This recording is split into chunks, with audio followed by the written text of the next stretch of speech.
আসসালামু আলাইকুম।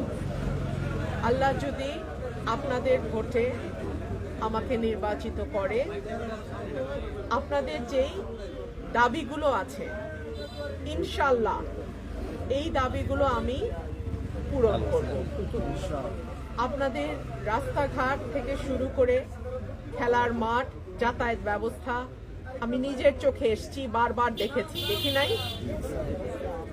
সুতরাং আশা করি আপনাদের কোনো দাবি অপূর্ণ থাকবে না।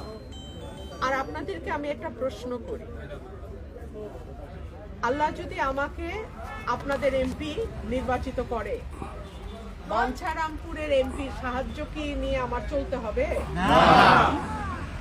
কেউ যদি এই কথা বলে আপনাদের ভোটে আমি এমপি হইলে ওনার অধীনে কাজ করব, তেনার অধীনে কাজ করব, সেটা কেমন এমপি? সেটা কোনো স্বাধীন এমপি? সেখানে কেউ এমপি বলে? মানে বড় হুজুরে যদি হ্যাঁ কয় তবেই ছোট হুজুর নড়বে। তো এইরকম এমপি কি আপনারা চান?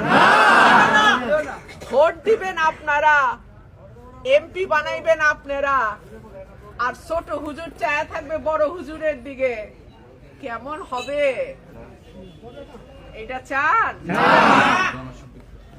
আমি আপনাদেরকে একটাই বলবো, গত 1.5 বছর, বিশেষ করে এর আগে তো 7-8 বছর সাত্তার ভাইয়ের 18 সালের নির্বাচন থেকে আরম্ভ করে আপনারা কিন্তু আমাকে আপনাদের সাথে পাইছেন।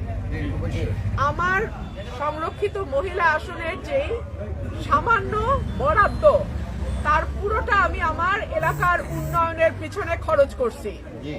এইবার যদি নির্বাচিত এমপি হই, তখনকার চেয়ে আরো 20 গুণ বেশি বরাদ্দ আমি পাবো। উন্নয়নও হবে আগের চেয়ে 20 গুণ বেশি ইনশাআল্লাহ।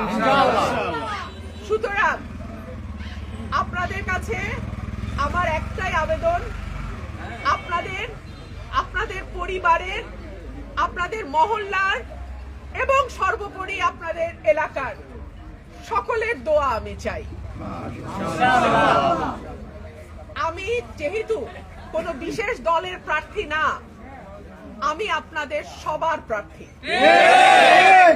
আপনারা আমার শক্তি, আমার কোনো দলের শক্তি নাই, আমার কোনো দলের কমিটি নাই, কিন্তু আজকে আমার এক ডাকে এতগুলো মানুষ, এইটা হলো মহব্বত, ভালোবাসার। এই ভালোবাসা, আপনাদের যে আমার প্রতি এই ভালোবাসা, এইটাই আমার শক্তি।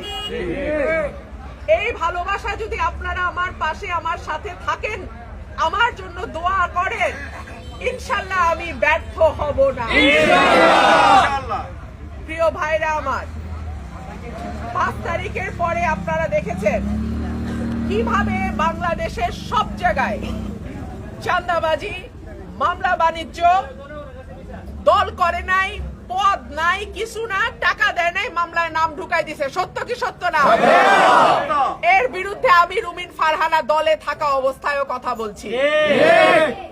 এই সত্য কথা পছন্দ হয় নাই। বিরোধী দলে থাকলে সত্য কথা মিঠা লাগে, সরকারে গেলে সত্য কথা তিতা লাগে। আমি কি করব? আমার কাজ সত্য বলা, আমি সত্য বলতেই থাকবো। যখন আজ থেকে 1 বছর আগে আমি চাঁদাবাজি নিয়ে বলছি, মামলা বাণিজ্য নিয়ে বলছি, বালু ব্যবসা নিয়ে বলছি, মাটি ভরাট নিয়ে বলছি, মানুষের দোকান দখল, ব্যবসা দখল নিয়ে বলছি, আমারে বলা হয়েছে এরকম করলে তো চলবে না, আপনার বিরুদ্ধে ব্যবস্থা হবে। এই যে দেখেন না, ব্যবস্থা হইল। 17 বছর যেই দলের পক্ষে কথা বলছি, সেই দল এখন ভাড়াটিয়া আনে নির্বাচন করার জন্য। লজ্জা, লজ্জা। রাজনীতির মজা হইল, আজকে ক্ষমতা তো কালকে বিরোধী, কালকে বিরোধী তো আজকে ক্ষমতা। ক্ষমতায় গেলে সত্য কথা যদি হজম না হয়, তাইলে কেমনে হবে? সত্য কথা যারা বলে, তাদের কথা শুনে শিক্ষা নিলে দলেরও উপকার হয়। মানুষের উপকার হয়, দেশেরও উপকার হয়।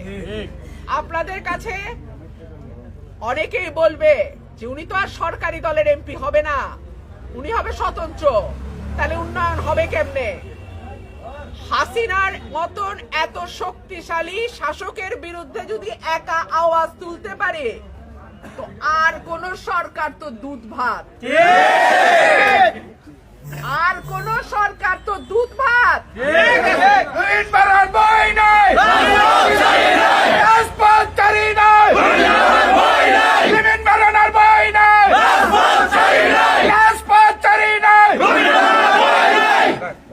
আরেকটা কথা বলি, সত্য এবং সতের সঙ্গে আল্লাহর সাহায্য থাকে, আর যেখানে মালিকের সাহায্য থাকে দুনিয়ার কোন শক্তি তাকে পরাজিত করতে পারে।